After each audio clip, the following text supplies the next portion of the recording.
Hello, I'm Joey Haskins, and welcome back to You've Never Seen, in which I showcase a movie you've probably never seen before. The two biggest genres in film are, of course, drama and comedy. Sure, there are many other genres out there, but the bare bones of a film is either a drama or a comedy.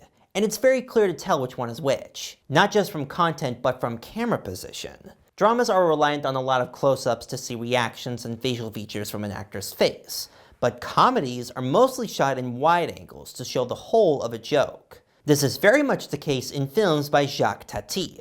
Tati has become well known by many comedy filmmakers for just how influential he is. Most of his films are highly praised and imitated, but one film of his is always at the top of the list, one that many have regarded as not only the best film by Tati, and one of the best comedies ever made, but there is an argument to be made that it is a masterpiece. And so, for our final stop in our world tour, let's look to France for Jacques Tati's masterwork, Playtime.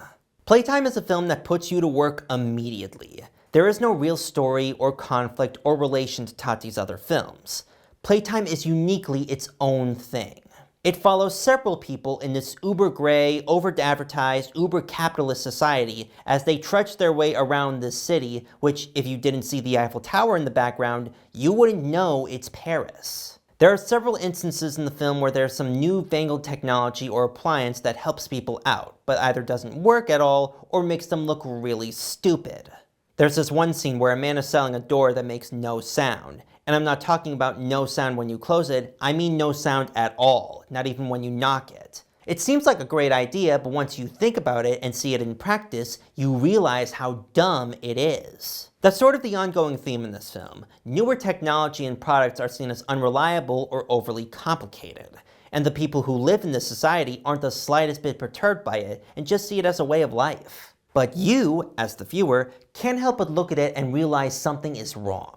Playtime is like this ongoing magic trick that always pulls something out of its sleeves that I can only describe as order in chaos. There are chairs that squish and morph into place. There are tour guides who can't keep track of who is who.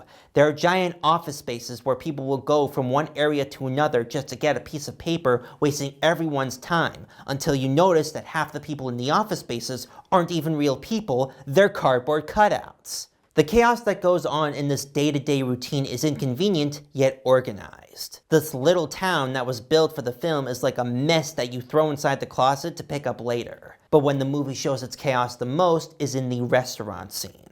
For those who have heard of this film, you've probably heard of this scene. There are so many things happening in this one place at the same time that you need to watch it more than once to get everything down.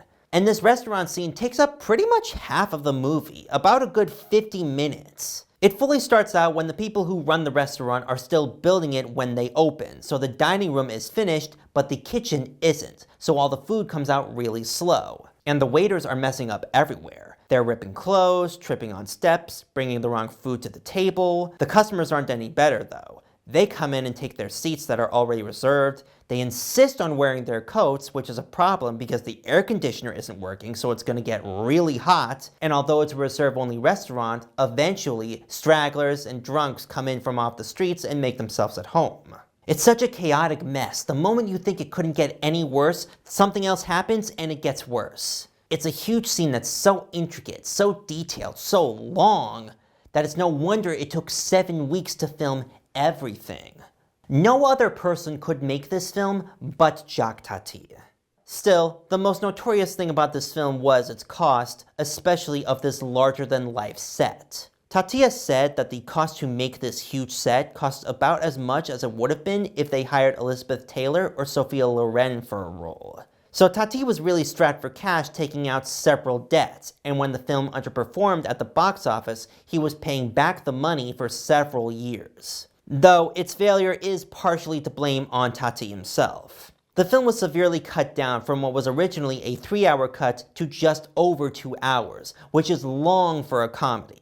And what's more, it's filmed in 70mm, and he kept it that way. So it greatly reduced the amount of theaters that could play the film. But still, Playtime has earned its keep and is regarded as Tati's masterpiece and one of the best films ever made. It's available to stream on Canopy with a library membership. With Weston Media Center, I'm Joey Haskins, and I'll see you all next time.